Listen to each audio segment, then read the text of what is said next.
సిన్హా గారిని మాట్లాడాల్సిందిగా ఆహ్వానిస్తున్నాను.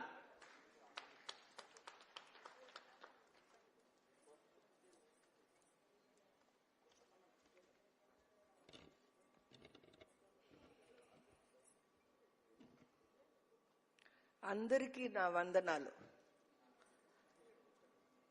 వేదిక మీద ఉన్నవారికి, ఇక్కడున్న మహానుభావులందరికీ నమస్కారం. మా గద్దర్ ఫౌండేషన్ తరఫున మీకందరికీ ఆహ్వానం చెప్తున్నాను. మీరు అనుకోవచ్చు నేనెందుకున్నాను గద్దర్ ఫౌండేషన్ చైర్మన్గా, నాకు గద్దర్కి ఏం సంబంధం అని చాలా మందికి డౌటే ఉంది. ఈమె ఎక్కడి నుంచి వచ్చిందిరా అని. ఒక 50 సంవత్సరాలుగా గద్దర్ చాలా సన్నిహితుడు నాకు.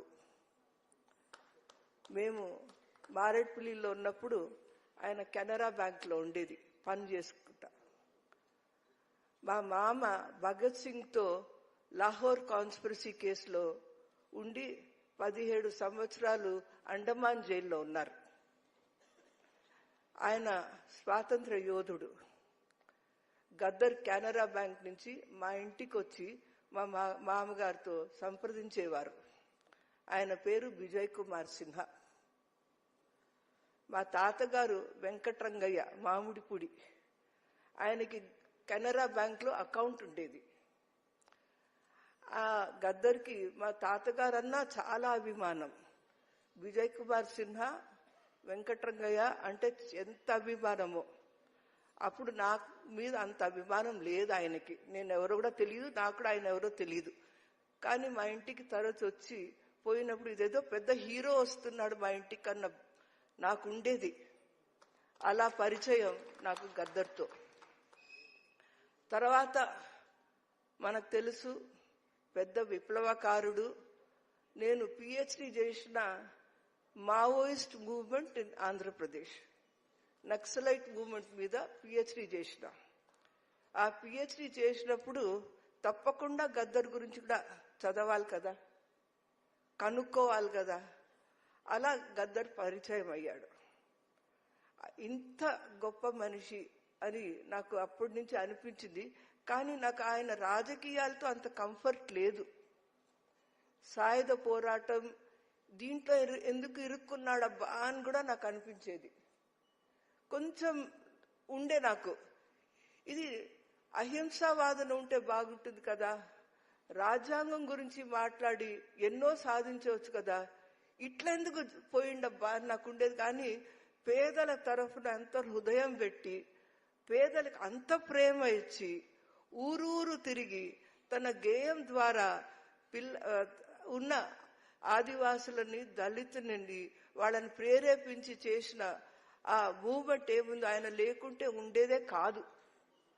అందుకని నాకు అనిపించింది ఆ రీసెర్చ్ చేసినప్పుడు ఈయన చాలా మహానుభావుడు. ఎట్లన్నా ఆయన దగ్గరికి నేను వెళ్ళవలసిందే. మా మామగారి తరఫున కాదు, తాతయ్య తరఫున కాదు, డైరెక్ట్గా గద్దర్ని నేను తెలుసుకోవాల్సిందే అని నాకు అనిపించింది. అలా మొదలుపెట్టింది గద్దర్తో సంబంధం. యూనివర్సిటీ ఆఫ్ హైదరాబాద్లో నేను అప్పుడు లెక్చరర్గా ఉన్నప్పుడు ఎట్లన్నా సరే గద్దర్ని తీసుకొని రావాలా, గద్దర్ పాటలు మా యూనివర్సిటీలో స్టూడెంట్స్ వినాలా. ఫ్యాకల్టీ మొత్తం దేశం నుంచి వస్తారు, నార్త్ నుంచి, సౌత్ నుంచి, ఈస్ట్ నుంచి, సెంట్రల్ యూనివర్సిటీ కదా. ఆయనను పిలవగానే వచ్చేసిండ్రు అంతే. అప్పటి నుంచి ఆయన గంతులు వేయడము, నేను ఆయనతో సంబంధం పెట్టుకోవడం. యూనివర్సిటీ ఆఫ్ హైదరాబాద్లో ఆయన వచ్చి ఆయన పాడిన తర్వాత మాకు యూనివర్సిటీ ఆఫ్ హైదరాబాద్లో ఎన్నో సెమినార్లు జరిగినాయి గద్దర్ గురించి.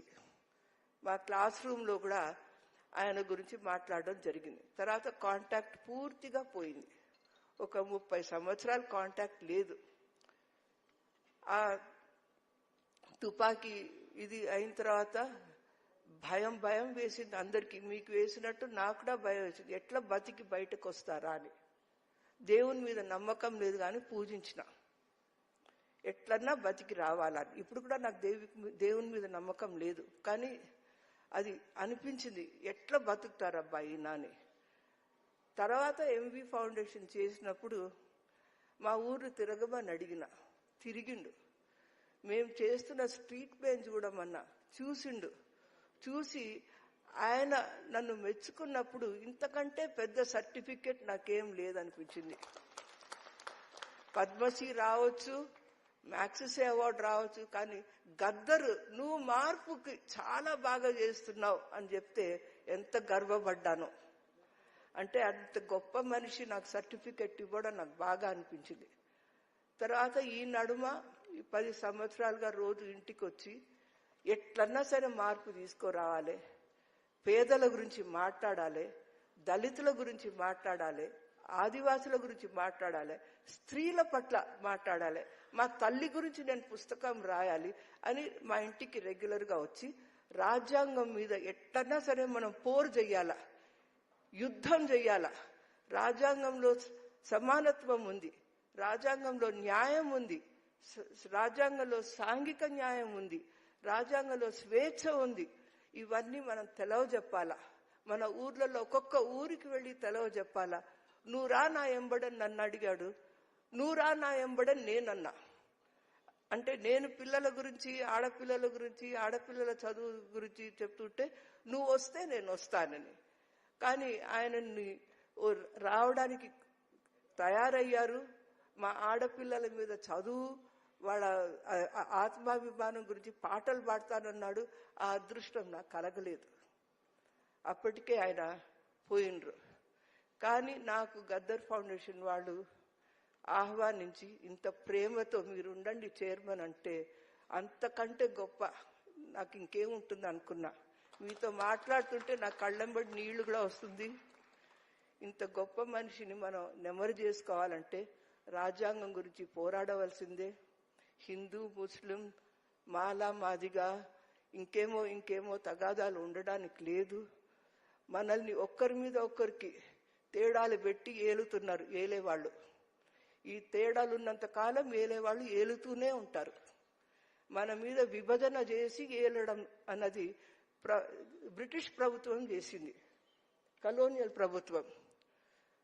ఇలా విభజనలు చేసి ఆ విభజనలు, సారీ నేను రాజకీయం మాట్లాడుతున్నాను, కానీ ఆ విభజనలు ఇప్పుడు కూడా ఆ బ్రిటిష్ ప్రభుత్వం ఏం చేస్తుందో ఇప్పుడు కూడా అవి చేస్తున్నాయి.